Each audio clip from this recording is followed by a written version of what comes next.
Good afternoon, everyone. My name is Cailyn Bruno, and welcome to today's TAB Talks. This is an informative, interactive series we have at NJIT TAB, where we talk to experts about issues relating to assessing, cleaning up, and redeveloping those vacant and underutilized sites that plague every community and putting them back into productive reuse. Today's topic is very important. It's very near and dear to my heart. It's something I emphasize every chance I get. We're going to be talking about phase one environmental site assessments. All right, so I said that I emphasize phase one environmental site assessments every chance I get. Why is that? These reports are going to be the foundation for the rest of your project. They are a large part of the documentation that you need to protect your liability. And also very important, if you are a nonprofit or a local government and you're going to be seeking funding from the EPA or your state agency to potentially clean up a site that you own, this is the first question they're going to ask. They're going to ask, did you get a phase one assessment before you took ownership of the property? So that's what we're going to talk about today. To teach us more, I'm very pleased to say that Chemmie Sokolic is joining us today. He is the expert on phase ones. He has a ton of experience. He's done thousands of these, and he was even the final editor for the most recent ASTM standard, the ASTM E152721. He has some slides to share with us, and then we'll have plenty of time afterwards for Q&A. So if you have a question at any time, feel free to put it in the Q&A box, the function on the bottom of your Zoom there.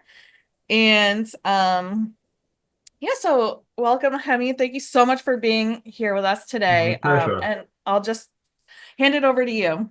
Thank you so much, Cailyn. I thought it was a robot, by the way, a Star Wars robot. So I'm not maybe such an expert. I thought it was Star Trek. Maybe I was getting it wrong. And I'd also say I know a lot about phase ones. I'm not the expert, right? Like there's a few of us who know a lot about phase one, so I don't want to speak out of place, but I've been doing them for a while. I'll tell you a little bit about me in a moment, but I think we should just start with why we here. What is the point of a phase one? So we're gonna dive right in. For some reason, by the way, the because you put the poll up, my mouse doesn't seem to be working. Oh, there you go. Okay, here we go. By the way, Cailyn, I can't see the bottom poll result, so I'm not sure if it's frozen or something, but okay, so I think this picture says it all. Due diligence, guy jumps out of a parachute, out of a plane. He's like, where's my what? What was I meant to do? You don't want to be this guy. So the best way that I can start talking about phase ones is giving you a story. This is a true story. This happened to me. This is a case study that happened to me, or with me, and maybe 15 some years ago. So this is in New Jersey. A guy calls me, one of my clients, and he says, Chemmie, help. I'm trying to sell my property. Someone came onto my property, did their due diligence. They found a whole bunch of stuff and they've run a mile and now I can't sell my property. I said, well, what did they find? And what was your property beforehand? Did you do your due diligence before you bought the property? And he said, no, I bought it as an investment property about 10 years ago. Why do I need to do due diligence? So I said, okay, let me look a little bit into what they found and what the property was. And what the property was it used to be two dry cleaners, a carpenter shop, an auto repair facility, and a gasoline filling station. So, lot of history. And what these potential buyers found was a tremendous amount. They did a phase one, and then they did a phase two, or a preliminary assessment and a site investigation, as we call it in New Jersey, and found a tremendous amount of contamination in the soil and in the groundwater. In fact, there was two huge plumes, a huge plume of contamination. Not only was this big old blob of contamination under my client's property, but it was moving as it is wont to do. And now it was under the adjoining properties as well. And the adjoining properties included residences and a school. Now, here's the important thing about this story. My client is on the hook to clean up this mess. It is his mess. Now, did he put the contamination there? Did he operate the dry cleaning facilities? Did he operate the filling station? Did he operate any of these? No, he didn't. But he bought it, so now he owns it. And in a nutshell, that is one of the main reasons. There's many reasons why we do phase ones. We'll talk about it in a few minutes, but you know, they are designed to give a buyer some measure of protection, and we'll talk about that in a minute. So that basically look before you leap, right? Look before you leap. Caveat emptor, once you buy it, in fact, even if you're leasing it, you're on the hook to remediate or to fix anything that is there. So don't be that guy. Know what you're doing before ahead of time. So what are we going to be talking about today? So we've spoken about the case study. I'll talk for like a second about who I am, what I do, what gives me the right to talk to you guys today about phase ones. What do I know? Why do I know it? Then I'll dive right into where it all started, right? A little bit of history just to give you some sense of what started the ball rolling with phase ones, environmental assessments, environmental contamination, remediation, liability, right? What started the ball rolling? And then specifically, what about phase ones? Why are phase ones important and where do they tie in? We'll talk about the significance and use, the limitations of a phase one, as well as what they do provide, what they don't provide. Then we'll talk about the goal of a phase one. What is the point? What is the objective, the singular objective of a phase one?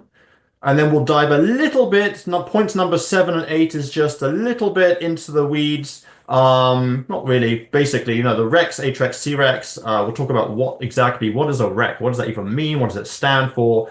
And then one specific point, the shelf life, which is always, we're including it here in this presentation just because it's a question that often comes up. And then we'll dive right into the Q&A. So I see that there's a big mix of people here between people that are fluent in phase ones and people that maybe are not so fluent and would like to know more. We're hoping that this talk today in the next hour is going to cover all bases. It's going to be a good primer for those who aren't familiar with phase ones to give you a sense of what it is, why you should care. And also for the people that are more familiar with phase ones, but maybe they have some specific questions that they've always wanted to ask, or maybe a clarification about what the standard means. So we're going to be talking, we can, answer those questions as well. So without any further ado, I guess we were meant to be saying to people that they're meant to put their questions in the Q&A, right? That was a bit of housekeeping, am I right? Yeah. Right. So if you have any questions, put your questions in the Q&A. The way I have my computer, I guess I can't see any of the questions right now because the poll is for some reason just sitting there blocking everything. I don't know why. But if you have any chat, feel free to chat as well. But the questions, put your questions in the Q&A and we will get to them. I can't get rid of this poll. So I don't know if you can get rid of that, Cailyn, but I can't see any of the chat or anything like that. Okay. Let's dive right on in. Okay, so who am I? I'm not going to read through the slides. That's very annoying. I got a few degrees, including an MBA, a real estate MBA. I also have a real estate license, so I'm very familiar with commercial real estate, buying, selling transactions, some of the pitfalls, and how the process goes. More specifically, in terms of my understanding of the phase one is I am on and have been for a few years, quite a few years now, actually, 8, I think maybe, on the committee E50, which includes talking about phase ones, the phase one standards, phase two standards, and a bunch of other standards. We'll talk about what ASTM is. I'm also one of 8 ASTM certified instructors. So I'm one of 8 people who are able and capable, certified to teach and train how to do phase ones. You can take a phase one class. We can come to your company or your office, and I'm also there is a new ASTM certification that literally just came out at the end of last year and this year, ASTM certified environmental professional. We'll talk about that very, very briefly, but I helped put that together, including writing the exam. So I know quite a bit about phase ones, but I'll tell you something, I'm still learning. Every day I'm finding something new about the phase one standard. Every time I read the standard, I see something new. Every single subject property is different, which is one of the reasons I love doing what I do because it's always a fun ride. I've got 24, 25 years experience with phase ones. I've done everything from vacant parcels, small vacant parcels to huge portfolios and manufacturing facilities. Personally, I've worked in smaller and larger companies, and I give classes and I talk at trade shows and schools. And I've written quite a few papers, and there's some white papers that I've written with a team, and some articles that I've written and published. So I've been around the block a few times, but like I said, every single subject property still teaches me something new.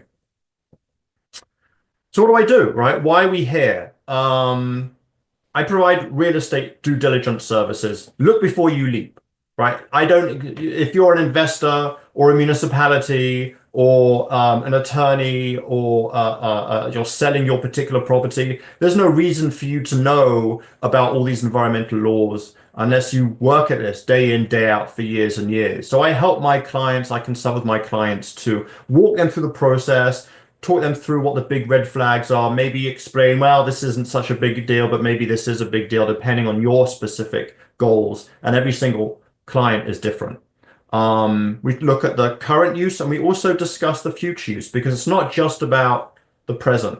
Phase one looks at the past, it looks at the present, and then it also looks a little bit to the future and says, well, what are you planning to do with this property? How does that affect the phase one? How does that affect your liability? And I also help other environmental consulting firms with their workload and training their staff. So, a little bit about me, but honestly, you guys didn't come to hear about me. You came to hear about phase one. So let's dive right on into that. Where it all started. I will tell you that when I started teaching about phase ones many moons ago, and asked my, the attendees, the students in the class, have you guys heard about Love Canal? Pretty much every person raised their hand. Interestingly now, when I ask the same question, people are like, no, what's Love Canal? But it sounds really fun. I can tell you there's nothing romantic about Love Canal, at least this story that I'm about to tell you. This is true. This happened. It was a long time ago. There was unsurprisingly, it all started with a canal that people wanted to construct a canal. So they started digging a canal connecting Lake Ontario to Lake Erie. They didn't finish the job. It was aborted. So they ended up with a big old hole in the ground. Well, what do you guys think people want to do with a big hole in the ground? Well, I tell you, they will stuff it with garbage. Of course, if you've got a hole in the ground, what else? You're going to fill it. So it became a chemical and municipal dump between about the 1920s to the 1950s.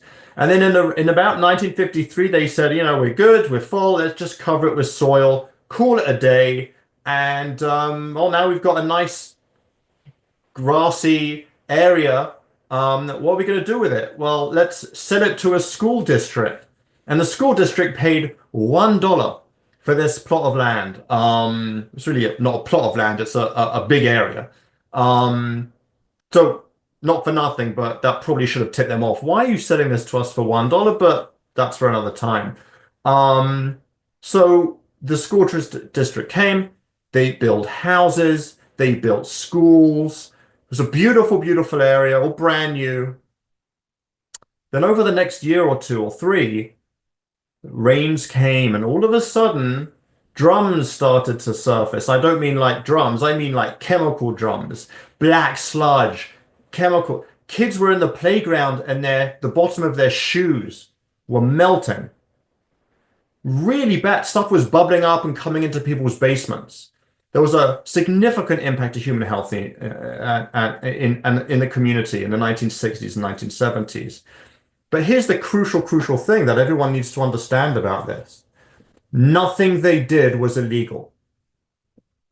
It was legit. It was fine. In those days, there was no law to stop them from doing this.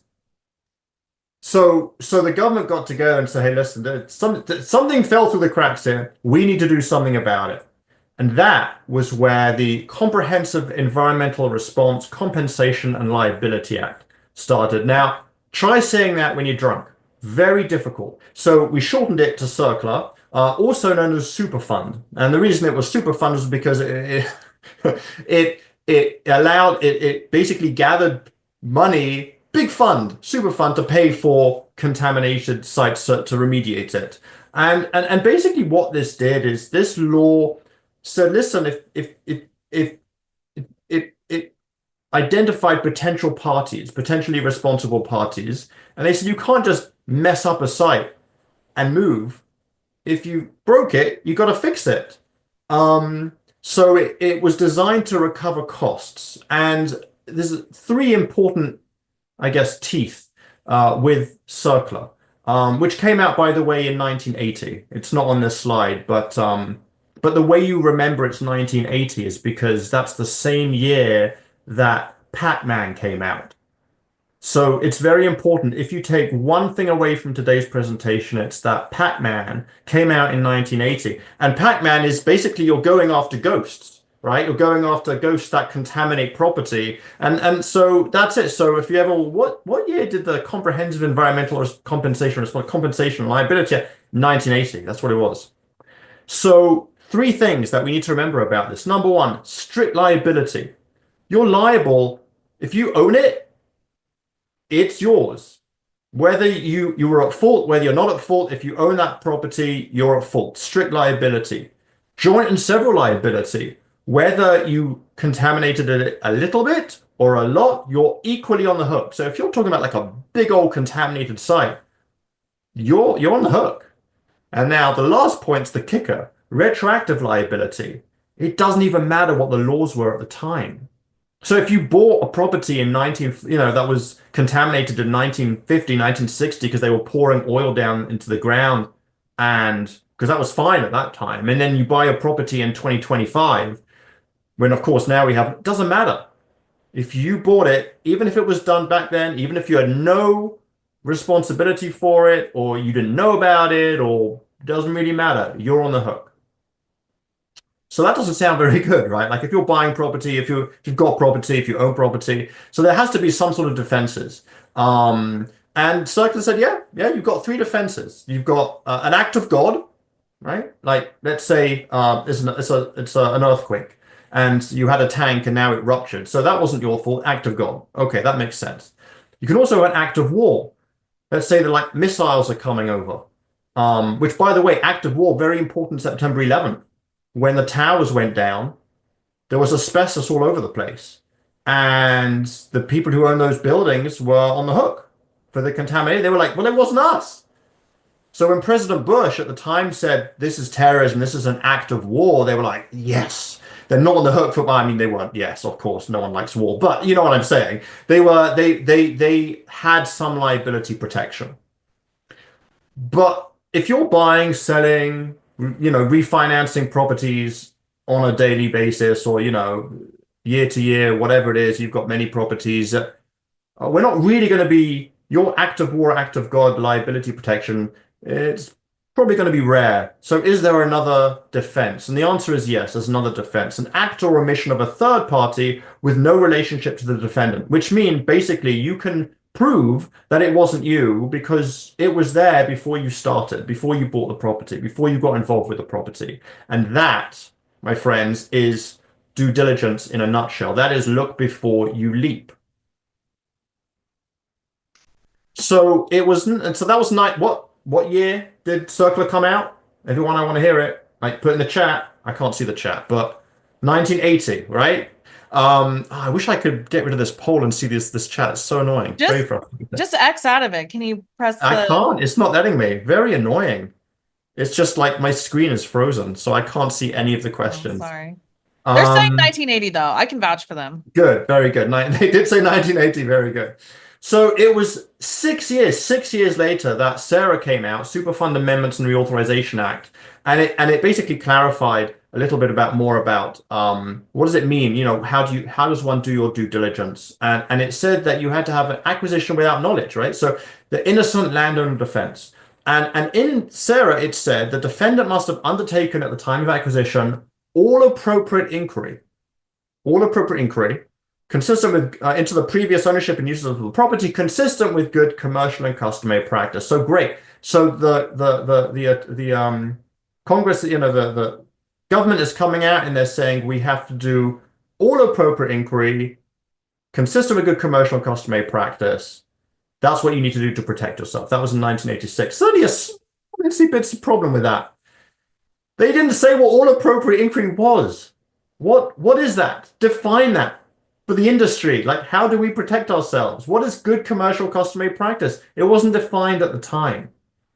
So that was in 1986. So it was in 1990 that ASTM, which is a body, a global body that creates standards and guidance for all sorts of things, processes and manufacturing. And there's probably the chairs you're sitting on were created to an ASTM standard. The desk that you have in front of you, the windows, the paint, the closure, everything is designed. There are hundreds and hundreds and hundreds of ASTM standards. So the environmental folks got together, interested in getting these liabilities, and they said, "Well, listen, guys, what is good commercial and customary practice? Let's define that. What does that look like?"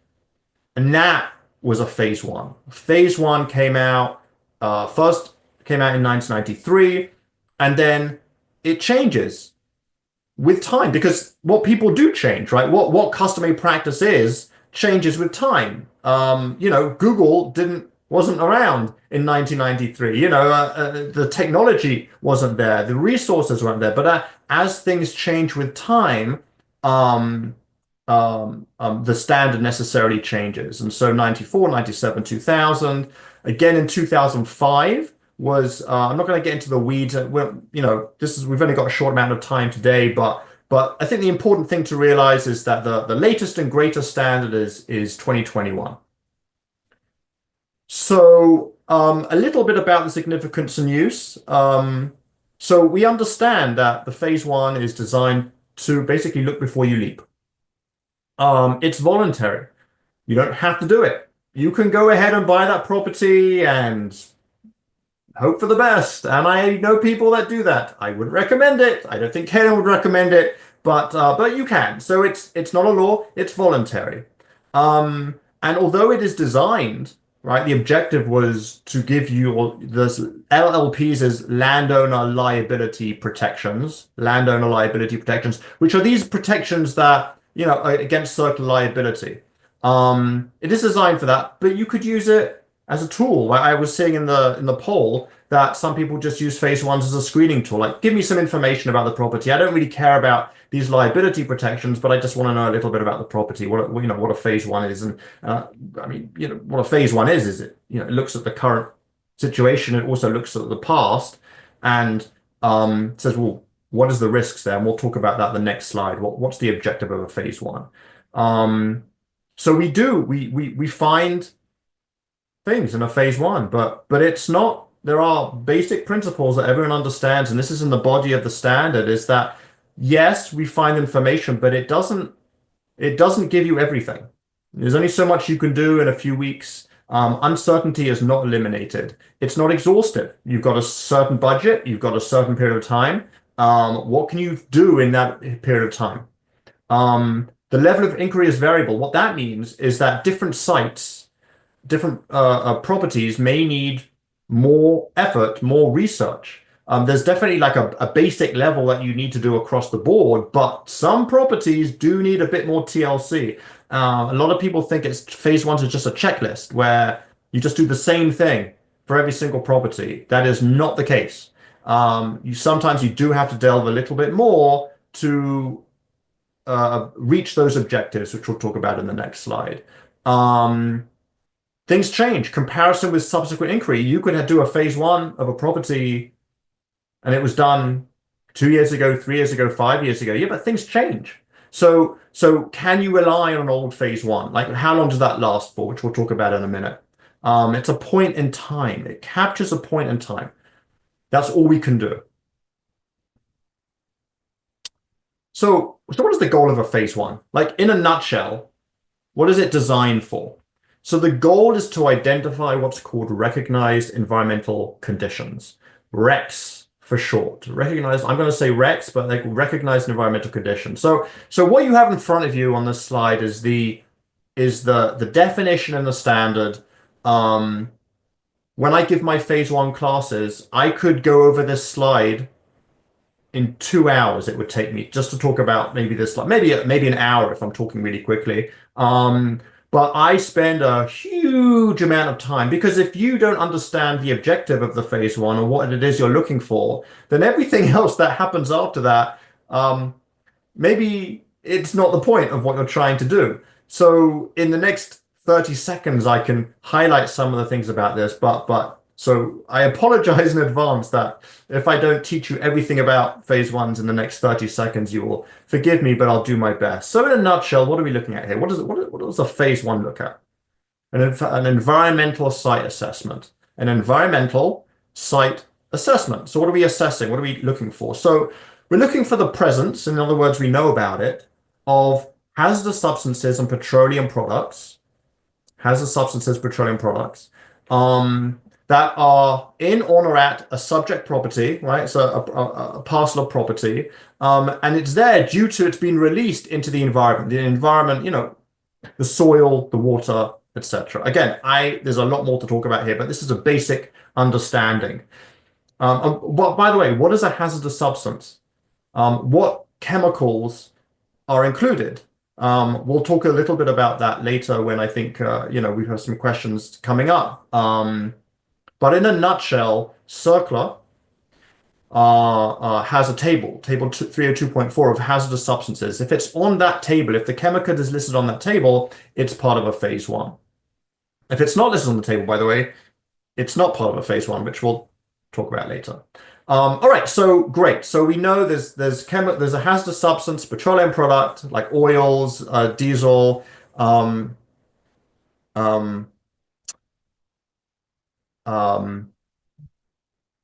sorry, at the property. Great. But it's not just that. A REC isn't just that. It's also the likely presence of a hazardous substance petroleum product in or at the subject property due to a release, right, to the environment, but also a likely release. And you're like, whoa, whoa, whoa, hang on a sec, Chemmie. Likely? What's likely? Well, that's a whole other hour of conversation right there about what likely is. But what, in a nutshell, is it doesn't necessarily have to, you don't actually have to know that there's been this release to the environment. It could be that it's likely been released to the environment. And again, the question of why is there a likely and then a likely and two likely is not for now. In addition, number 3 is the presence. So we know about it, if it has a substance petroleum product in or out of the subject property under conditions that pose a material threat of a future release. In other words, if you've got a tank there and it's about to rupture at any minute, it's like there's a hole there and it's covered with like duct tape. Okay, that's a wreck. So even if it hasn't actually been released to the environment yet, it's probably pretty imminent. So that's a material threat of a future release. In a nutshell, that is what we're looking at. That is the objective of a REC is hazardous substance petroleum product subject property.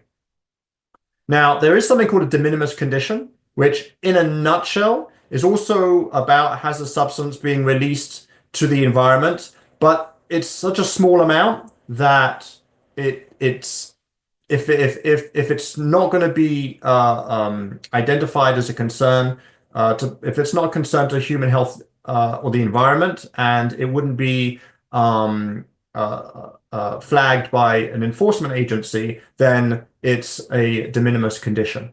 So de minimis conditions aren't REC. So for example, a typical example of that would be if you go to your parking lot and you see a little bit of oil on the ground, from a car, right? That's not a huge release and it's not a big deal. Assuming that it's gone to the environment, that's seeped into the soil beneath that. Um, some states, by the way, like in New Jersey, there's no such thing as a de minimis condition. Like even a small amount, you're on the hook for that. But we'll talk about New Jersey maybe a little bit later. So you have this thing called a rec. Now, I am going to just these are things that just to know about. I'm going to glide over these. I'm happy to answer questions more later. Um, in addition to a rec, which we've already discussed, there's also something called an HREC or historical rec. I'm going to paraphrase what's in the slide. Basically, what a historical rec is that you used to have a rec, there was a release, it was cleaned up, remediated, and there's nothing above the unrestricted use. In other words, uh, the most restrictive standards for that particular state, for example. You can build whatever you want to build there. There's no restriction there. It's cleaned. It's good. It's fine. It's got a no further action letter. That's an HREC. So it's basically a rec, but it's not there now. Nothing more to worry about. But it used to be there. But by the way, you should just know that just because something used to be cleaned up, say 10, 20 years ago, you still need to look at that to say, well, it was cleaned up 20 years ago, but maybe the standards have changed. And so I still need to look at that and say, well, is it still protective of, is it above the current standards today? Because maybe the standards change. And if it has, it could very well be a rec. And so that's why we have this category of HREC, because you still need to care about it, you still need to look at it, you need to assess it. Now, in addition to RECs and HRECs, you also have CRECs, controlled recognized environmental conditions. That's where there was a release and it was remediated, but basically they left stuff in the ground, right? There's something there, it's above the unrestricted use, there's some sort of control at the property. Maybe there's a deed notice, maybe there's like an engineering control, an administrative control. It's a subset of rec. Like there's something there. It is a rec, but it's controlled. Like we know about it. It's gone through some degree of control, whatever that is. So that's a CREC. And people find it, sometimes if you've just started, it can be very confusing to understand what's a CREC, what's an HREC, what's a de minimis condition, all that sorts of stuff. So in the body of the standard, we designed this new handy dandy appendix, Appendix 4, which has a whole flow chart of if this, then that, if this, then that. There's examples in there. It's cool. We had a fun time when we put that together. So that's definitely there for you to look at. This is the last point. The last real slide is just that I was mentioning about old phase ones. Can you use an old phase one? How long do they last for? So this is a question that people often ask. And in essence, phase ones last for 1 year, right? It's understood that things change year to year. So just because a phase one was done 2, 3, 5, 10 years ago, doesn't mean that it's now, right? Things change. So it lasts for a year. But if the transaction is happening in the if it's more than 180 days, then certain things need to be redone so that they're current within 180 days of the transaction. So for example, let's say you did the site inspection in January, and now you're finally about to do the transaction in October. Well, that's no good. The site inspection was done way, more than 180 days ago. So you're going to need to redo the site inspection. And there's certain things that need to be redone. So yes, they last for a year, but really you need to make sure that they're within 180 days of when you need to use them. One other point I'll just finish on is that a lot of people look at the date of the phase one report on the front cover and say, okay, well, that's my date that the phase one is good for. That is incorrect. It's not the front cover. It's when those five things that we've listed, interviews, review of government records, environmental liens, etc., those things have to be done, completed, signed within 180 days. It doesn't really matter, if the report is dated a month or 2 or 3 later, that bears no significance on that. So as my dad always used to say, the devil's in the details. You do need to remember about these dates. And so in a nutshell, what are we talking about here, right? Like, yes, when you do due diligence, sometimes you might find stuff, but honestly, it's good to find something because if you I know people that said, well, I don't want to do a phase one. I might find something that will kill the deal. If you find something that's big enough to kill the deal, probably that's a good thing. Like you don't want to be on the hook for something that down the line now you're going to have to remediate. So, I don't know that any of us like going to the dentist, but better a routine cleaning than a root canal. That's what I always say. So with that, I will end. We have about 23 minutes for questions. So at this point, if we have any questions, we are happy to take them. I can't see the questions, so Kaylin, I'm going to rely on you to read them out as they Sure. Yeah. Well, just before we get into the questions, thank you so much, Chemmie, for slamming all that information into the short amount of time that we gave you. I know it's like it's a big topic, but I think you did a really great job. So thank you for that. And we are having some questions rolling in. The first question, somebody asked, what is the list you mentioned that has the list of hazardous chemicals on it? What's the deal with that? And well, answer that, and then we might have some follow-up questions about that as Okay, well. so it's listed in Circular, table 302.4. If you whiz up the actual Circular list, there is a table of these hazardous substances. And the long and the short of it is that if your hazardous substance is on that table, it is automatically part of the phase one. It's listed under Circular. If it's not on that table, it's not under Circular. Now, in addition to that, you'll notice we're not just looking for hazardous substances, we're also looking for petroleum products. Now, the petroleum products technically are excluded under Circular. They fall under a different law. But in a phase one, we still look for them, basically because it's oils, it's diesel, it's gasoline, it's heating oil, right? This stuff is all over the place. And so people care about it, there's still liability. And so those petroleum products aren't going to be listed on that table, but in a phase one, we still look for them. What about these contaminants we hear about in the news, these emergent contaminants, PFAS? Do you look for those? What lists are those on? Right. So yes, PFOS is the latest and greatest uh, ghost that we have to worry about. First there was like asbestos and lead-based paint, and then there was toxic black mold, and the latest and greatest that we have to worry about is PFOS. Don't ask me to pronounce the perfluoro blah blah blah blah blah blah blah. All That's why right. we just, as you can see, guys, that's why we love shortening stuff to like circular, because that's easy to remember and easy to pronounce. So PFOS. So the long and the short of it is that, like I said, until recently, PFOS was not included as a circular hazardous substance. It was what's called an emerging contaminant. It's We're just finding out about it now. Not true. It's been around for many, many years, but it wasn't on the circular list. So if it's not on the circular list, technically speaking, it is not included in a phase one. Now, what happens if you do a site, you do a phase one and you think that there's a risk of PFOS? Do you just ignore that risk? So what I normally tell people is you don't ignore it. You may want to tell your client, hey, by the way, there's this emerging contaminant. You may have a concern here, but that's going to be separate of the phase one.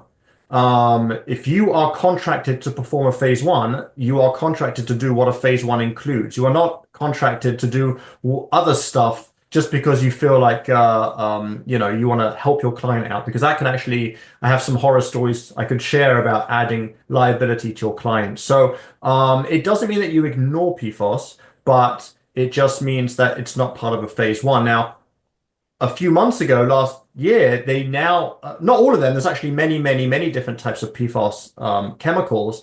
Some of them got listed as a circular hazardous substance. As soon as that happened, now it's automatically, at least those particular ones are part of a phase one. And as soon as they are, you would address them the same way you would address any other hazardous substance, whether it's chlorinated solvent or any of these chemicals hazardous substance like that. We're looking for, is it there? Is it been released to the environment? Is it likely to have been? And then is there a wreck or not there, the subject property?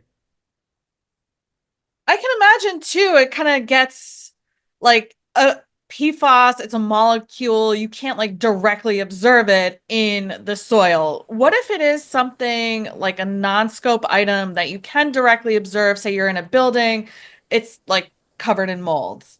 Um, is that a part of the phase one? How do you address that? Are you required to address that? Yeah, so I've been doing a lot of assessments over many years, and I will say that the number of times I've ever been at a property and there's been big old pools of like oil just sitting on the ground or huge amounts of obvious contamination, very rare. Like you would think that if you ever got to a site like that happen, you probably have bigger issues. So most of the time you're not seeing big, like huge amounts of evidence of contamination. You may see what I call evidence of evidence, right? Maybe there's staining, maybe there's discoloration, maybe there's dead vegetation. Maybe that's what you're seeing. Or maybe you're not seeing anything. Maybe you just know that this property used to be a dry cleaner. And you're like, well, it's a dry cleaner now. Not for nothing, but the survey says that when the results are in, right, the biggest source of new Superfund sites, according to the EPA, a year or two ago, the biggest source of new Superfund sites. What is it?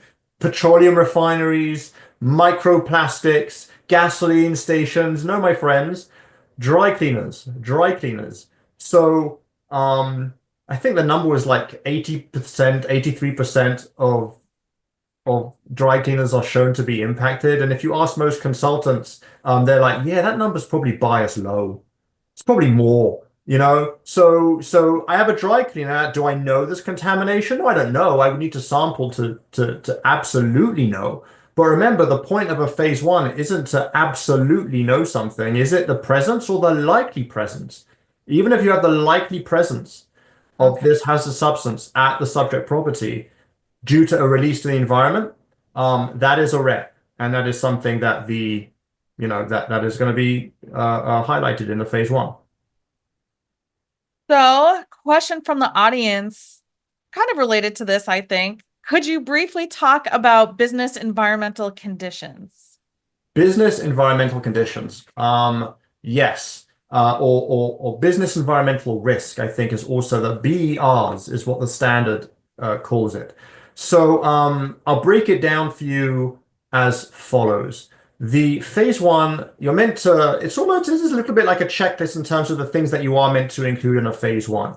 Um, Things that are not part of a phase one are things that, for example, building materials inside a building. So asbestos, lead-based paint, not part of a phase one. Wetlands, radon, things like this, methane, right? Or methane, as we say in this country. I never get that right. I've been living for 25 years. I still don't pronounce it correctly. I'm going to change. Everyone's going to start calling it methane. That's what I think. So that's my mission. But anyway, I digress. Um, those things aren't part of a phase one. Those are called non-scope items. Now, you can do a non-scope item, right? Let's say you're doing a phase one and you're checking the boxes, you're looking for A, B, C, D, and E, but you also want to know about asbestos, because the building was built maybe in the 1960s, the 1970s. You can absolutely do that asbestos as long as it's in the contract. If you are contracted to look for asbestos, then you look for asbestos. If you're not contracted to look for asbestos, then you don't look for asbestos. You don't say, yeah, well, I'm already in the building. I might as well just throw that in the report for free. I've got another horror story I can share, which I won't right now in the interest of time, but don't do that. So a business environmental risk is one of these non-scope items. And let me just elaborate one step further to help explain this, because this is something that comes up often. Um, when you're doing a phase one environmental site assessment, there's going to be a number of findings, right? Findings. So there's a tank over there, there's a drum over there, there's a drain over there, there's this process over there, all sorts of things, right? And you're going to go over there and you need to figure out, well, there's this tank. It's a finding, right? There's a 10,000 gallon tank of oil sitting in the ground. But has it been released to the environment? Is it likely to have been released to the environment from this tank? Um, you have a bunch of findings. The consultant, the environmental professional who's conducting the phase one, needs to figure out each of these findings, what is it? And there are a number of buckets that it falls into. It could either be a wreck, an H wreck, a C wreck, a de minimis condition, or it's just a finding. Those are your five options. Notice business environmental risk is not one of those options. And what oftentimes people do is that they say, well, I really can't figure out whether this is a wreck or an H wreck or a C wreck, so I'm just going to call it a BER, a business environmental risk or business environment condition, whatever the term is. And I'm just going to throw it in there, even if you're not actually contracted to do that. So don't do that. Really, you do need to, the consultant, the environmental professional needs to figure out one of those five things. And if you can't decide that, if it could be a wreck, it could be a significant data gap, which is also something that maybe we'll talk about. But yeah, so hopefully that answers the question. Yeah, and what I'm hearing too is that there really needs to be some robust discussion before anyone does the phase one about what the expectations are, and what we're looking for. And we have a pretty good question in the chat here. So if we have a phase one that needs to be updated and we don't have communication with the original environmental professional, I guess like the person who had put together the original phase one, can another environmental professional do the updating work? I'm assuming this question is about for those specific elements that need to be done within the 180 days. How, what do you think? So the long and the short of it is that the answer is yes. In short, the answer is yes. In other words, another environmental professional can take whatever previous phase one existed and update it. Update it. However, the question is that that second environmental professional, they're going to be signing off on that phase one that they do. So does that environmental professional, second environmental professional vouch for the quality of the work that was done previously? Now, if they can, great. If they're willing to stand behind it, if they review it and they think that the work that was done was adequate, fantastic. But I wouldn't just say, well, all that needs to do is a quick update. I'm going to trust this other guy just because I'm sure they know what they're doing. There are no bad quality phase ones out there. Everyone understands phase ones to the same level. So I'm sure it's fine. So, when you're talking about reliance of someone else's work, I would say technically, yes, you can. Practically speaking, would I? I would be cautious. I would say trust but verify. No. The words of Ronald Reagan, trust but verify. Great. Can we go back to your slide with the timelines, shelf life, where we're outlining that? Yeah, we just had a question. Could you explain the date again, please? Maybe rephrase in a different way. So if you have a transaction imminent. Yes. Let me walk you through that. So I will explain it in a way to better understand it, even though technically it sort of works backwards. It's like imagine the transaction date and then you go 180 days back, right? That's technically how you're meant to look at it. But instead of me explaining it that way, let me explain it in a real world application. And that is, let's say you start the phase one on January 1st. And let's say you get your government records, and then maybe you do the site inspection on February 1st, for argument's sake. This is a very long phase one, but February 1st, okay? And maybe you're looking for environmental liens February 15th, or maybe you do your interviews on March 1st, right? And now fast forward to July. And you're wrapping up your report, and the date on the front of the report says, or even August, let's make it easy, right? August 1st. So now you've got the government records on January 1st. The report is dated August 1st. Okay, and your transaction isn't happening till, say, I don't know, October. Let's say October 1st. All right, so you look at the phase one report. Many people look and say, well, look, this report's only 2 months old. So I'm good. that 2 months is well within the 180 days. Uh-uh-uh. Au contraire, my friend. You have to go back to when those things were done. When did you get the government records? You're saying that we're in month 10, but the government records were 10 months ago. That's way out of the 180 days. The site inspection was February, right? That's also out of the 180 days. And so those things may need to be redone. So you can use that same phase one report, but maybe you need to look at the government records again. Maybe you need to go back to the subject property again. And so hopefully that clarifies. It's not the date of the report that's important. You need to look at those 5 very key specific things that are on the slide and ask, when was this done? And that's those. So the earliest of that, like of these 5 things, when was the first thing done? And imagine a 180-day clock starts then. That's how long that phase one is good for. Again, that's the paraphrased way of looking at it. Technically speaking, it's sort of like it goes back 180 days from the transaction date, but in terms of the usability, the validity of the report, that's it's 180 days from the first of those things, if that helps. Got it.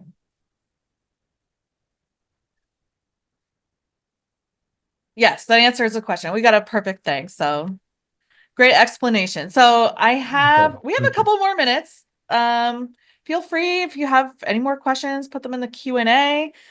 We have a question about due diligence and phase ones. Is there a difference? Are those synonyms? Cool. Okay. Due diligence could mean 100 different assessments. Due diligence. So my company, what I do is I run, I do all types of due diligence. So phase ones is environmental, but there could be other types of environmental due diligence. Lead-based paint test, looking, doing a phase 2 sampling, right? Actually collecting soil samples, groundwater samples. That could also be due diligence. You could also be doing like land use due diligence. Can I build what I want to build here? What permits do I need? What is the ground? Is it clay? Is it sand? Can I build what I want to build here? If I'm buying a facility, is the facility going to be, is the HVAC system going to die any minute and you have to spend $50,000 on a new HVAC system for this huge facility? So due diligence is really look before you leap in whatever concerns you may have. That could be environmental, it could be land use, it could be building, it could be financial, right? What is the financial due diligence? Like, am I going to make money off of this transaction? Or what's the rent roll like? That type of thing. What are the taxes like? So there's many different aspects of due diligence. And a phase one is just one type of due diligence. And even if it's environmental, it's only one aspect, right? You're only going to if you don't look for it, you're not going to find it. So if you're doing a phase one, don't be surprised when the phase one doesn't address the HVAC system that's going to break, because that's not what a phase one does. A phase one shouldn't be looking at wetlands, technically speaking, right? Unless it's a non-scope item. And so due diligence is this huge concept of essentially looking before you leap. And the question then, the next question is, well, what am I meant to do, Chemmie? How do I know what I'm meant to do? Do I want to do a phase one? Do I want to do a phase 2? Do I want to do engineering, land use, this, that? Well, the answer is it depends, right? It depends on the client. It depends on the client's objectives. It depends on the actual property. It depends on what the future plans are for that property. So what I always say is the most important part of any project is that first half-hour discussion. What do you want to do? I spend a lot of time with my clients talking about, okay, look, you asked me for a phase one. Okay, I can do that for you, but let's talk about why you want to do the phase one.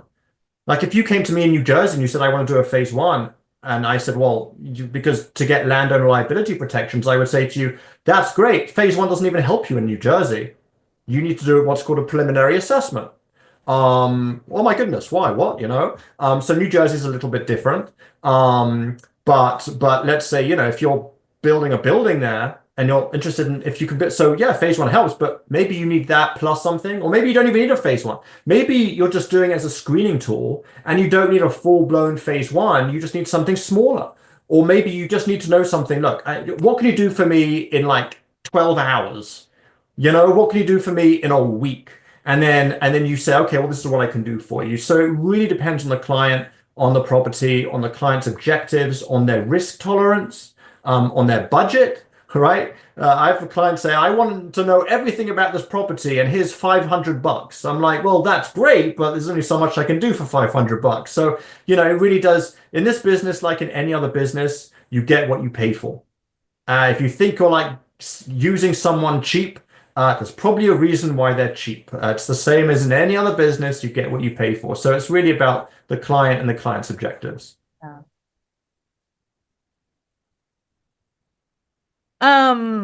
All right, another question. Maybe this is our last one. Okay. If we do a phase two, do we still have to redo a phase one if it is over 180 days old? Wonderful question. So let me see if I just understand the question correctly. You do a phase one, say in January. And the phase one identifies certain areas where maybe you think you want to be collecting samples, soil and groundwater. You want to do a phase two. So you go out there and say, let's say April to do a phase two. And then time moves on and now it's November, right? So now we're way past 180 days from the phase one. You've done your phase two, you've got a bunch of information about the subject property. Do you need another phase one? So to answer your question, I will, being the typical Jew that I am, I will say, well, I will answer your question with a question. What are your objectives?